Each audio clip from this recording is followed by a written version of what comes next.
about this topic, leftism as poison. And I really want to just think a little bit about the 2020 elections. We are going to have less than a year away now. I think the election day is November 3rd. Election day is November 3rd, I believe, 2020. We're going to have elections in this country in which we decide between President Trump and whoever ultimately manages to win the Democrat primary. Now, I will say, by the way, the Democrats are starting to openly acknowledge they're very concerned that even after their Super Tuesday, their big primary Tuesday in March, that they won't have a clear nominee. They're very worried about this. They're not going to have a nominee who has actually, won the entire, primary. So they're going to have to go to the convention. We talked about this before, a brokered convention, divided convention. They're probably going to have to bring in somebody new because most Americans can't get behind any one of the particular candidates. I know Biden is polling highest. Biden's still polling highest. I cannot believe the parties that be in the powers that be in the Democrat Party are going to let Joe Biden get the nomination. He's not mentally together. And the last thing the radical left could stand in their nominee is an old white guy. Bernie Sanders, at least, is an old white guy who's a radical socialist. He may be, he's actually coming up again, second place. Elizabeth Warren's dropping down. Whoever they emerge with, I just want to get to this point about the 2020 elections. One thing that when you speak up in your political activism, when you listen to candidates, when candidates think through what they're going to talk about, what are their talking points going to be, what are their mission going to be, what's their, what are they going to say are their top things?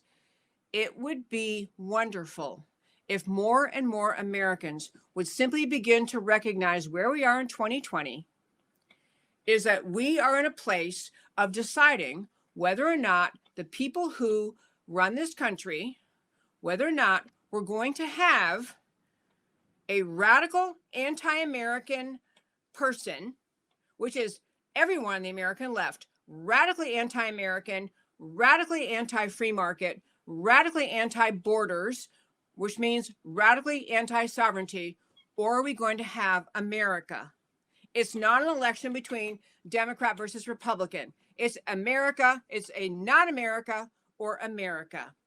And thinking about the poison that the left has inflicted on this country through leftism, I want to just run through a short laundry list of the poison the left has inflicted on this country. And by the way, again, the stories I talk about and the links to, you can read details, are at my website, americacanwetalk.org. Homepage under shows, list of links. If you take the top 25 cities in this country, the leaders in poverty, leaders in crime, leaders in dropout rates, no education, poor education, leaders in high taxes, leaders in terrible unemployment numbers, meaning high unemployment or low employment numbers, the single uniting factor is Democrat Party governance. The GOP should run on just this.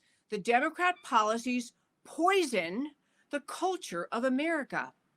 They poison the culture of believing in the goodness of America. The anti-Americanism you hear in Colin Kaepernick's tweet, and you hear from Ilhan Omar, this is standard fare in the Democrat Party. This is standard talking points on the Democrat side. The American left is profoundly anti-American. They will destroy borders, sovereignty. They will destroy the idea of citizenship. They'll destroy the American military and our ability to defend ourselves as they played social experiment with the American military's policies. Fortunately, Trump came along, he's fixing that. We had the poison of the American left infiltrating the whole concept of family, of the nuclear family unit, of a mom and dad raising children, and the poison of the American left trying to claim that any two people happen to be a family, and any kind of concoction of a home life that people happen to create is really a family. And then on top of that, all you really need is the U.S. government, being the village that raises the children, and you have government running everything. the left has destroyed on issue after issue after issue the culture and fabric of this country. We're going to talk more about this, a lot about this in 2020, because there are, it's kind of one of those things when you look at all the data, all the evidence, not just political theory, political facts. Democrat policies make people poor. Democrat policies cause unemployment. Democrat policies of raising the minimum wage to a point that companies can't pay it. So companies end up shutting down, restaurants shut down, businesses shut down. So there are no jobs. Democrat policies create poverty. They create hatred of this country. They deliberately create racial tension. The idea in America that we're looking at not just a booming economy, but a growing strength of America's military, a growing reassertion of the beauty and greatness of America's ideas, the founding ideas of what our country is. We're looking at that.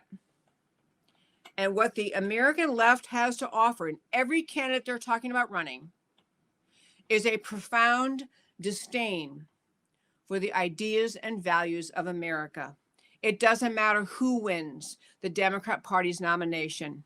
They're all the same. The left has lost its tethering, it's lost its rooting to the ideas of America.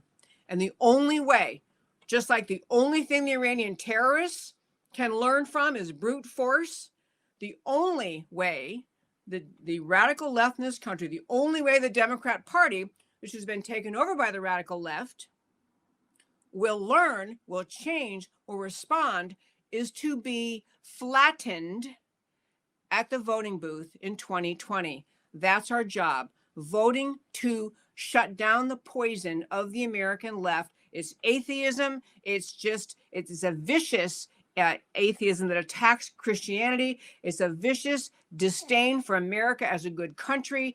We're going to have to go through this many times in 2020, but understand that's the election of 2020. You can have a non-America candidate, or you can have America and President Trump.